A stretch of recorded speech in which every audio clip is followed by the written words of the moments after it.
Hey guys, आप सभी दोस्तों का बहुत बहुत स्वागत करते हैं हमारे यूट्यूब चैनल। मैं हूं इस चैनल का होस्ट और आपका दोस्त। आप देख रहे हैं स्टडी विथ तबरेज। जी हाँ दोस्तों, तो आइए जानते हैं आज के 71 बीपीएससी के क्लास में हमें क्या क्या नया सीखने को मिलता है दोस्तों। ठीक है, आज है लेक्चर नंबर 10 दोस्तों। ठीक है, तो इसमें आज समाप्त हो जाएगा इन्फ्लेशन चैप्टर दोस्तों। ठीक है, तो आइए जानते हैं क्या क्या हमें आज सीखने को मिलता है। चलिए पढ़ते हैं, उसके बाद आप सब दोस्तों के साथ जैसा कि हम पर डे रिव्यू करते हैं तो आपको हम बताते हैं दोस्तों। ठीक है,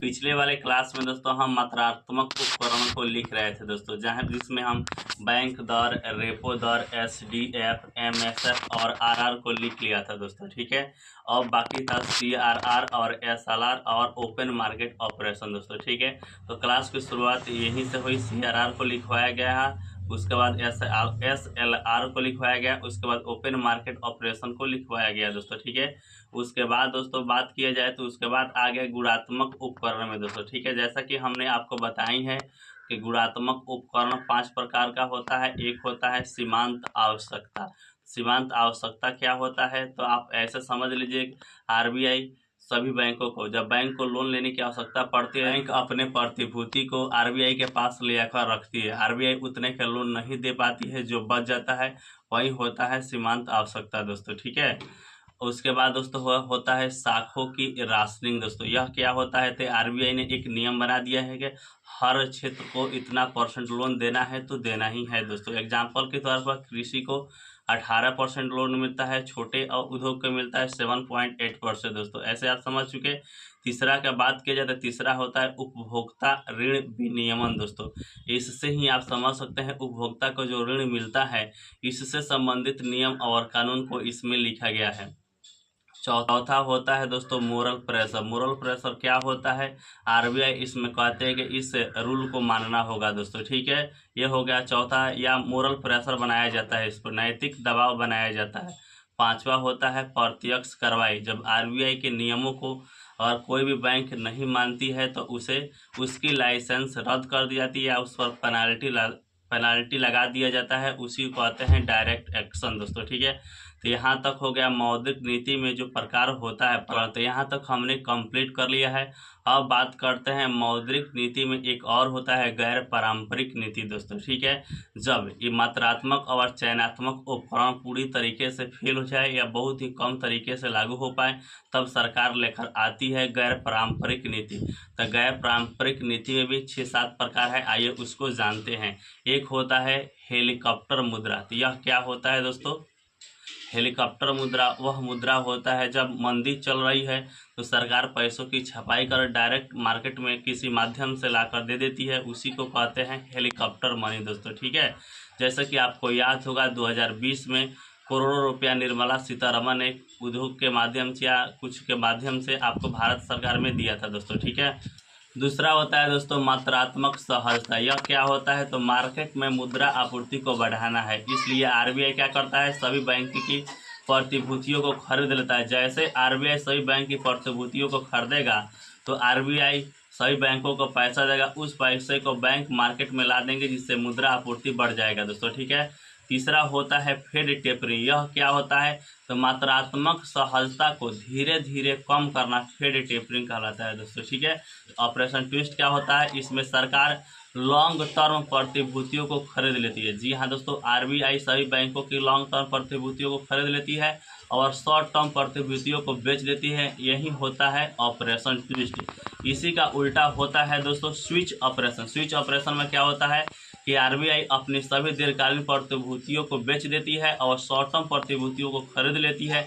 यह होता है दोस्तों ऑपरेशन स्विच दोस्तों। ठीक है, बात की जाए अगला वृद्धिशील सीआरआर। जी हाँ दोस्तों, वृद्धिशील सीआरआर क्या होता है, तो किसी भी नोट को सीआरआर अगर 100% कर ले तो आरबीआई उस नोट को अपने पास मंगा लेती है वही होता है वृद्धिशील CRR दोस्तों, ठीक है। स्थिरीकरण योजना, यह क्या होता है दोस्तों? तो RBI अपनी प्रतिभूतियों को बेचता है या खरीदता है जिससे बाजार में संतुलन बना रहे, इसी को कहते हैं बाजार स्थिरीकरण योजना दोस्तों, ठीक है।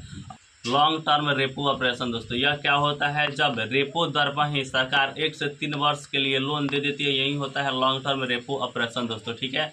अगला क्या होता है? अगला होता है दोस्तों राजकोषीय अनुशासन। यह क्या होता है? जब सरकार के राजस्व और व्यय को संतुलन हो तो इसको कहते हैं राजकोषीय अनुशासन दोस्तों, ठीक है।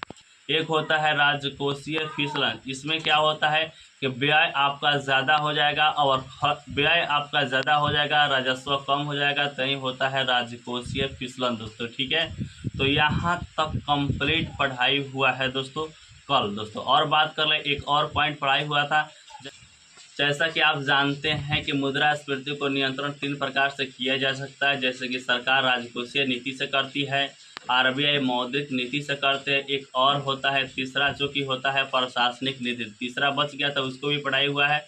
तो आइए जानते हैं प्रशासनिक नीति क्या होता है दोस्तों, ठीक है। प्रशासनिक नीति, जब यह दोनों अच्छी तरीके से काम न कर पाते हैं तब सरकार लेकर आती है प्रशासनिक नीति। यह क्या होता है? तो अब आइए जानते हैं। एक होता है जमाखोरी पर प्रतिबंध, सट्टा और जमाखोरी पर प्रतिबंध, यानी कि जो मार्केट में है सामान उस पर रोक कर रख लेते हैं, जमाखोरी कर लेते हैं, सरकार उस पर प्रतिबंध लगा देती है जिससे मार्केट में संतुलन बना रहता है, यही होता है जमाखोरी पर प्रतिबंध दोस्तों, ठीक है।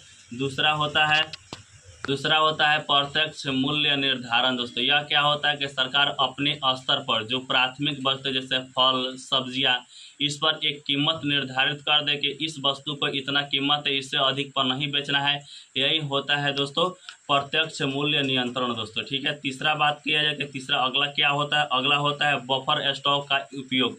तो बफर स्टॉक का मतलब क्या होता है? जो SPI गोदाम रखा हुआ है, SPI में जितना भी चावल है, गेहूँ है, वही होता है बफर स्टॉक। तो बफर स्टॉक कब उपयोग करते हैं? जब मुद्रास्फीति या अपस्फीति का समय आता है, तब सरकार अपने बफर स्टॉक से सामान को लाकर मार्केट में संतुलन को बनाती है दोस्तों। अगला तो निर्यात पर प्रतिबंध। यह क्या होता है?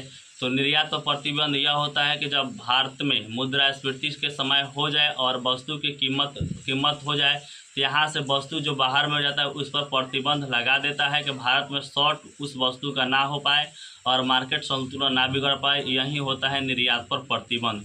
अगला होता है घरेलू वस्तुओं पर प्रतिबंध। यह क्या होता है? तो घरेलू वस्तुओं पर सरकार प्रतिबंध लगा देती है कि घरेलू वस्तुओं को मार्केट संतुलन को बनाए रखना है, घरेलू वस्तुओं को बढ़ाना होगा, जैसे कि आयात को बढ़ाना, जो भी घरेलू वस्तु है उसको आपको बढ़ाना ही होगा जिससे मार्केट संतुलन बना रहे।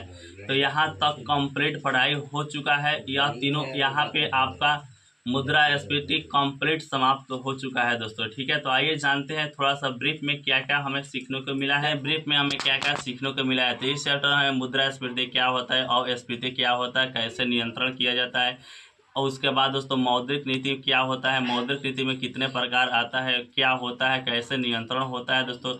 तीसरा होता है प्रशासनिक नीति, इसको भी हमने आपको बता ही दिया है कैसे नियंत्रण करती है सरकार। तो यहाँ तक कंप्लीट पढ़ाई हो चुका है और यहाँ तक हमने आप सभी दोस्तों को बता ही दिया है। आज यानी कि कल दोस्तों नया क्लास शुरू होने जा रहा है जिसका नाम है फाइनेंशियल मार्केट, तो उसको हम पढ़ेंगे और आप सभी दोस्तों को बताएंगे क्या हमें नया सीखने को मिलता है। तो ऐसा ही वीडियो देखने के लिए आप हमारे चैनल को सब्सक्राइब कर सकते हैं। मिलते हैं नेक्स्ट वीडियो में, तब तक के लिए जय हिंद।